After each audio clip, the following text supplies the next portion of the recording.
Podcaster Joe Rogan is speaking out on what he says is a cultural shift among the left and the right. Let's watch. The culture shift between right and left authoritarianism, and now people don't recognize that if you just stopped looking at it in terms of red and blue, look at the actions, whether it's war, suppression of free speech, pharmacological interventions that are mandatory, right. whatever the it is, that used to all be associated with the authoritative right, the authoritarian right, and now those things are being embraced by the left. And I just think it's just an ideology thing. And I think we get confused and we think we're on the right side. We're on the right side. And if it's our side that's saying this, for sure that's the right thing to do. And no one's critically thinking about this.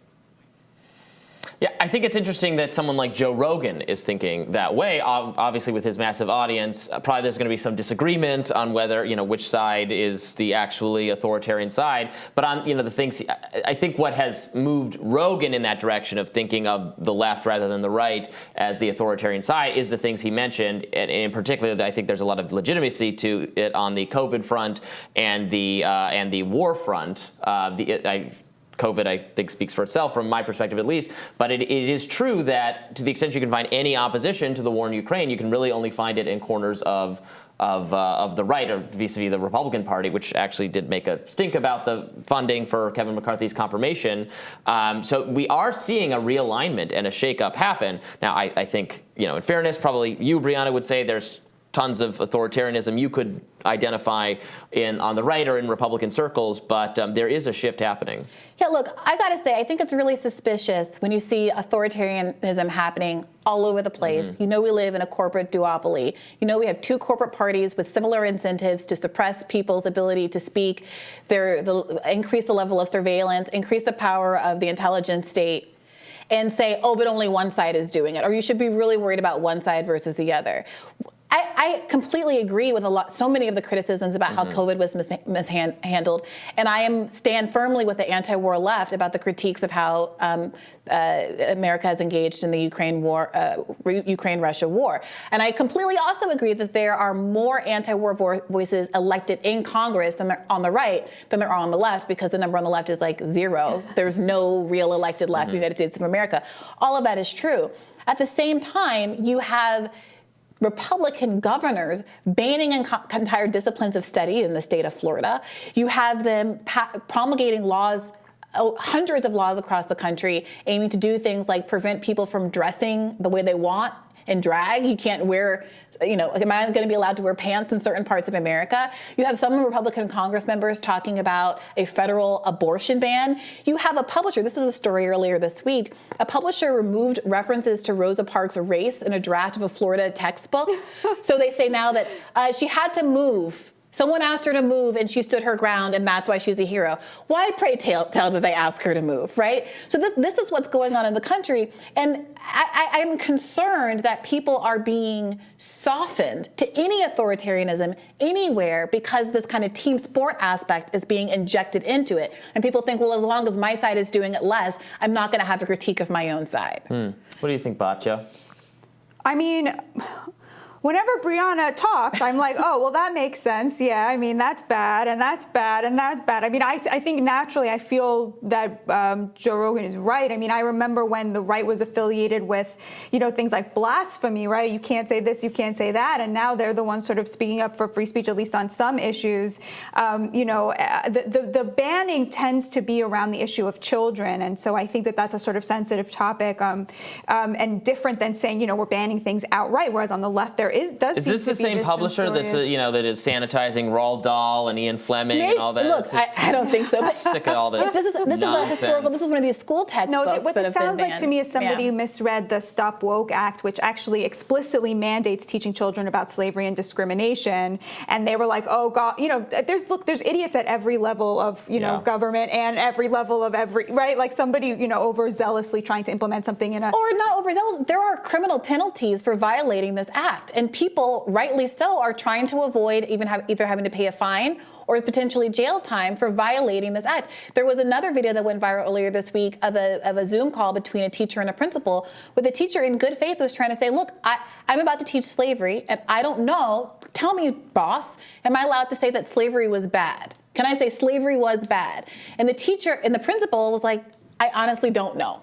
And so if you honestly don't know, if laws are being promulgated that make you feel like you could violate the law, if you say a certain thing in the classroom and you self-censor as a consequence, how is that not the arm of the state pushing censorship on people in a way that we should be at least as concerned about as some woke Oberlin student shouting down a professor in a classroom? Well, yeah, as I've said, I think things, it's pretty, they're pretty silly, and I don't really support But I think those there are laws. things that both of you would support it being illegal to say to children, right? I mean, it's not like we have no laws about that. We actually do have laws already in place, like about things you can't say to kids. When It's just a someone comes question up of with what. something in a classroom that is genuinely inappropriate, I would love to have a conversation about it. But this is similar to the conversation about wokeness that we were having.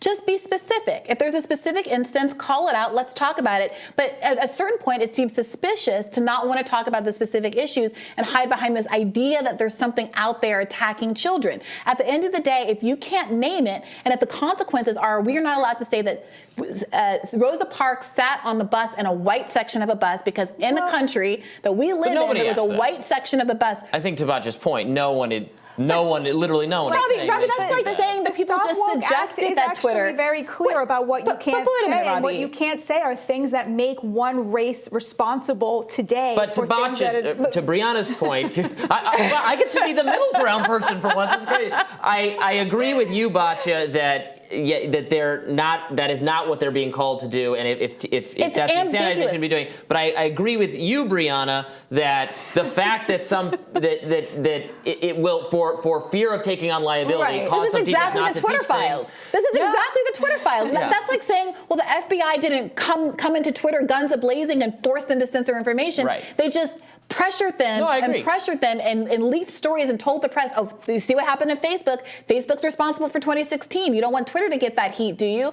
That is exactly the kind of soft censorship that we're concerned about. This school should teach whatever it wants, and this school should teach whatever it wants, and this school should teach whatever it wants. Robby, if you and your family don't like it, you can go to a different There's school. a lot of kids who are stuck in the public schools. I would allocate the funding for them so they could take it and go to any school. I don't think they should be mandated to go to the school in which they live. You have to do that first. That instead of fighting these politically divisive battles over what exactly every person has to learn in every single school is going to have us at our throats forever, and we should just allow more choice and more options. And that way, if you object to this book, you don't have to have your kid learn. I'm not going to do school choice stuff with you today, Robby, but I think it's worth noting, how again, I think that it's worth calling out censorship. It's worth calling out authoritarianism wherever it rears its head as forcefully as you can. But this is the kind of, I would argue, whitewashing of right authoritarianism you're getting from right-leaning figures.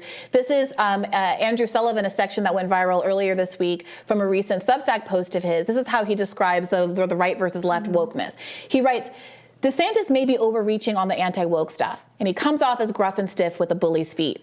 But in the broader context of a top-down cultural revolution from the woke left, his attempts at pushback are hardly the stuff of fascism.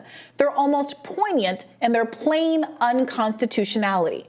So many people point out, he describes DeSantis' unconstitutional laws as poignant. That's hilarious. Meanwhile, and not top-down, right? The top-down stuff, he's like, don't be concerned about that. That's cute. It's poignant. But the cultural stuff that's happening at colleges with blue-haired liberals and stuff, as annoying as you might think it might be, he's framing that as the real problem in America. And I'm just afraid we're going to wake up one day and have our real rights and laws stripped because we were complaining too much about what happened at Berkeley. You don't accept that there is a huge difference between what happens between consenting adults and then what happens in a controlled environment for children that the government already controls what happens. Tell me the thing that you think the government should address and we can have a conversation about it. But I'm not going to engage in abstract what about the childrenism when we're talking about what we really are happening with the children, that children are being denied the opportunity to learn about someone I was taught was the civil rights hero growing up, Rosa Parks, because there's active censorship happening in the state of Florida. I am getting flashbacks. I have not felt myself in the middle position on this show since hearkening all the way back to the Ryan Grimm and Kim Iverson days,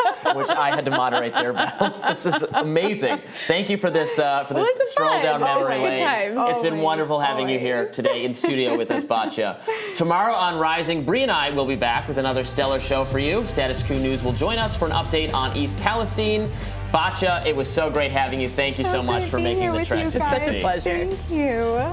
All right. Well, go ahead, Brie. Well, be sure to like, share, and subscribe. You know you can find us anywhere you listen to podcasts, so don't miss any of this content. You can also find us on Roku and other streaming devices, so check us out. And tell us in the comments what you think of our new setup, our cool purple lighting. We're pretty happy about it. We like the music, too. This is a jam. Yeah, it's nice. It's feeling really good, really crisp. See you tomorrow, guys.